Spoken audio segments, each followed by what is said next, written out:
করছেন। আপনিও আল্লাহর সেই বান্দা যে বান্দা আমি, যে বান্দা আর 10 জন মানুষ। আল্লাহ পাক আপনাকেও ভালোবাসেন। আল্লাহ পাক অবশ্যই আপনাকে ভালোবাসেন। জীবনের দীর্ঘ সময় পর্যন্ত আপনি আল্লাহকে ডাকেন নাই, আল্লাহ আপনাকে ফেলে দেয় নাই। আল্লাহ আপনাকে খাওয়ান, এখনো পরান, বাঁচিয়ে রেখেছেন। আল্লাহ নিয়ামত দিয়েছেন। আল্লাহ আপনাকে ভালো না বাসলে এমনি করেন? আল্লাহ পাক অপেক্ষা করছেন কবে খালি আপনি আসবেন আল্লাহর কাছে, এসে বলবেন আস্তাগফিরুল্লাহ ওয়া আতুবু ইলাইহি। আল্লাহ পাক অপেক্ষা করে বসে আছেন আপনার জন্য। আপনি কোথায় যাচ্ছেন? ফাআইনা তাযহাবুন। আল্লাহ পাক বলেছেন ফাআইনা তাযহাবুন, কোথায় যাচ্ছ তোমরা? কোথায় যাচ্ছেন? টাকার পিছনে, বাড়ি গাড়ি, স্ট্যাটাস, স্ত্রী সন্তান, ভোগ বিলাসের পিছনে? আল্লাহ অপেক্ষা করছেন আপনার জন্য। আসেন, সিজদা করেন। ওয়াসজুদু ওয়াকতারিব, সিজদা করেন, নিকটবর্তী হন। আল্লাহ আপনার জন্য অপেক্ষা করছেন। যাবেন না আল্লাহর কাছে? আল্লাহ পাক সবাইকে আল্লাহর কাছে ফিরে আসার তৌফিক দান করুন। এটাই হোক আমাদের কাছে আসার গল্প। এটাই হোক আমাদের কিসের গল্প? কাছে আসার গল্প। আমাদের জেনার গল্প দরকার নাই। ওদের কাছে জেনা হচ্ছে কাছে আসার গল্প, যার ব্যাপারে আল্লাহ বলেছেন লা তাকরাবু জিনা।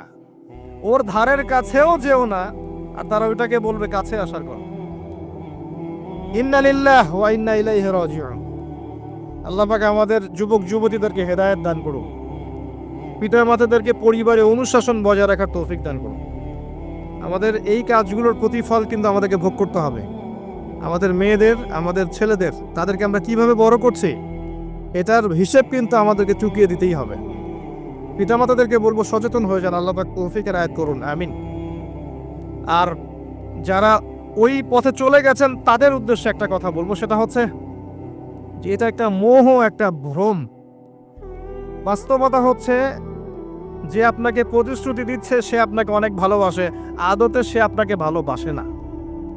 আদতে সে আপনার অবস্থানকে ভালোবাসে। আপনি আজ হোক আর কাল হোক এটা বুঝতে পারবেন যে সে আপনাকে ভালোবাসে না, আপনার অবস্থানকে ভালোবাসে।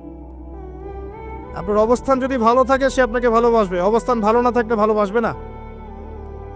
একইভাবে আপনি একটা মেয়ের কাছে যে ভোগবিলাস চাচ্ছেন, একটা ছেলে একটা গায়রে মারা মেয়ের সাথে ফ্রি মিক্সিং করলে তার একটাই উদ্দেশ্য থাকে, সেই মেয়েটাকে ভোগ করা।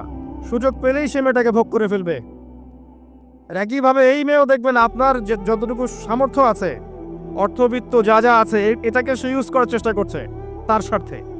বাস্তবিক অর্থে দুজন দুজনকে ভালোবাসে না মোটেই, দুজন দুজনের স্বার্থকে ভালোবাসে। ভালোবাসা আল্লাহর পক্ষ থেকে আসে। কখন আসবে? যখন আপনি হালালের উপর থাকবেন, যখন আপনি বিয়ে করবেন হালালভাবে।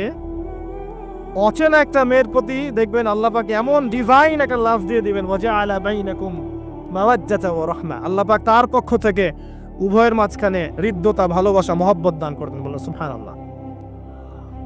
এটা ডিভাইন, আল্লাহর পক্ষ থেকে আসবে, ঐশ্বরিক। আর বাকিটা হচ্ছে ঐশাচিক, শয়তানি, প্রবৃত্তির দাসত্ব, ভোগবাদী। এগুলো খেয়াল রাখবেন। এতে করে যা হবে, আপনি একবার আপনার ইজ্জত হারায় ফেললে কখনো ফিরে পাবেন না। অদ্ভুত বিষয়, মানে এই বিষয়গুলোকে আমরা কিছু মনেই করি না এখন। আমরা কিন্তু কিছু মনেই করি না, মনে করি এটা একটা মানে সোশ্যাল কালচার। গার্লফ্রেন্ড বয়ফ্রেন্ড থাকবে, একটা সোশ্যাল কালচার। এভাবে যে কত ছেলে কত মেয়ে, লক্ষ লক্ষ কোটি কোটি নিত্যদিন জেনা করছে, আল্লাহ ভালো জানে। আল্লাহ পাক আমাদের যুব সমাজকে হেদায়েত করুন, আমিন। আর যে প্রশান্তির জন্য আপনি তার কাছে যাচ্ছেন সেটা তার কাছে নাই। প্রশান্তি আছে কোরআনের কাছে, প্রশান্তি আছে নবীর সুন্নায়, প্রশান্তি আছে আল্লাহর জন্য সেজদায়। তার আল্লাহর জন্য আল্লাহকে স্মরণ করে আপনি কাঁদবেন, প্রশান্তি পাবেন। আল্লাহর জন্য কিছু কাজ করবেন, তার দিনের কোনো খেদমত করবেন, প্রশান্তি পাবেন। আল্লাহর কোরআনের 10টা আয়াত মুখস্থ করেন, মনে এমন শান্তি আসবে যেটা আপনি কোথাও পাবেন না।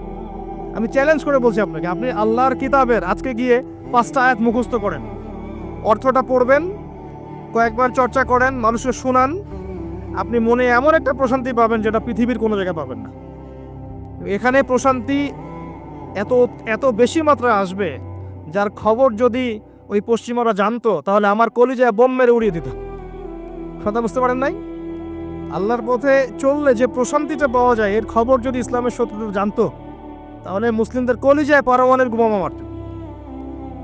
তারা জানে না কি প্রশান্তি এখানে পাওয়া যায়। আপনি যে প্রশান্তির জন্য এখানে যাচ্ছেন এটা ওখানে নাই। কোরআনের কাছে আছে, সেজদায় আছে, নামাজে আছে, তাহাজ্জুদে আছে, আল্লাহর জিকিরে আছে। আর নেককার স্ত্রীর কাছে আপনি প্রশান্তি পাবেন।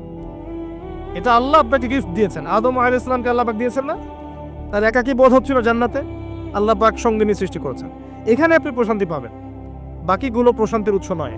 পরে দেখা যাবে ওখানে ছাকা খেয়েছে, খেয়ে তারপরে মাদক সেবন করবে, তারপরে মিউজিকের কাছে যাবে, তারপরে দেখবেন যে পতিতালয়ে যাচ্ছে, তারপরে হয়তো গুন্ডামি করবে, জীবনটা উচ্ছৃঙ্খল হয়ে গেল। কেউ কেউ আত্মহত্যাও করবে, কারণ হচ্ছে ওই যে শুরুতে একটা মেয়ের সাথে প্রেম করে ছাকা খেয়েছে, ওখানে প্রশান্তি খুঁজেছে, শয়তানেদেরকে নিয়ে খেলেছে, একবারে দুজনের জীবন নষ্ট করে ফেলেছে। আদতে কি হলো, মুসলিম উম্মাহ থেকে দুইটা নক্ষত্র ধরে গেল। হয়তো ওই যুবককে দিয়ে দিনের কোনো খেদমত হতো, এখন আর হলো না। হয়তো ওই যুবক তার যৌবনকালটা ইবাদত করে কাটাতে পারতো, আরো সে ছায়া ছায়া পেত, আর পেল না।